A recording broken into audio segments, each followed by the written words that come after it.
السلام علیکم ناظرین۔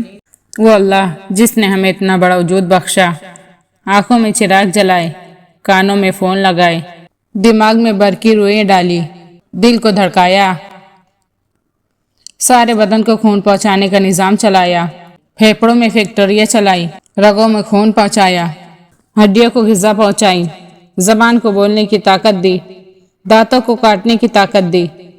ناظرین، ہمارے پیٹ میں 2 نالیاں لگائیں، سانس کی نالی الگ کر دی اور معدے کی نالی الگ کر دی اور وہاں پردہ لگا دیا۔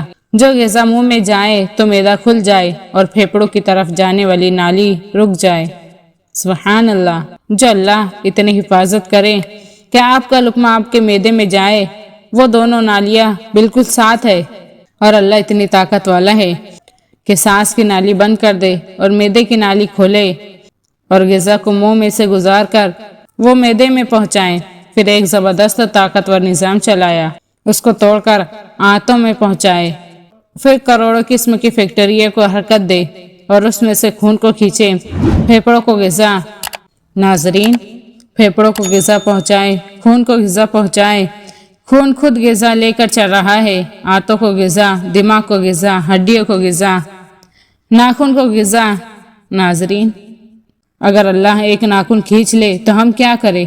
کیا میرے مولا کا نظام ہے؟ یہ ہمارا قبرستان ہے، مردہ سیل باہر نکل رہے ہیں اور ناخن کی شکل سے باہر آ رہے ہیں، پھر آگے جا کے اور سخت ہو رہے ہیں۔ ناظرین، اگر ہمارا تھوڑا سا ناخن زیادہ کٹ جائے تو سارا دن سی کرتا رہے، سارا دن ہائے کرتا رہے۔ یہی ناخن اگر اللہ تعالیٰ کھینچ لے تو ہم تو ایک ناخن کا شکر ادا نہیں کر سکتے۔ ناظرین، یہ سب کچھ کر کے بھی ہم اللہ کے باغی ہو جائیں، کیا یہ کوئی عقل میں آنے والی بات ہے؟ ناظرین، یہ سوچ وچار کی بات ہے کہ ہم کس اللہ کی نافرمانی کر رہے ہیں، ہم کس رب کی نافرمانی کر رہے ہیں جس نے ہمیں اتنا بڑا وجود بخشا۔ ناظرین، ہم ہمارے جسم کے ایک ایک جوڑ کا شکر ادا کرنے والے بنے۔ یقیناً آپ لوگوں کو ویڈیو پسند ہے تو ویڈیو کو لائک اور شیئر کریں اور چینل کو سبسکرائب کریں۔ اللہ حافظ۔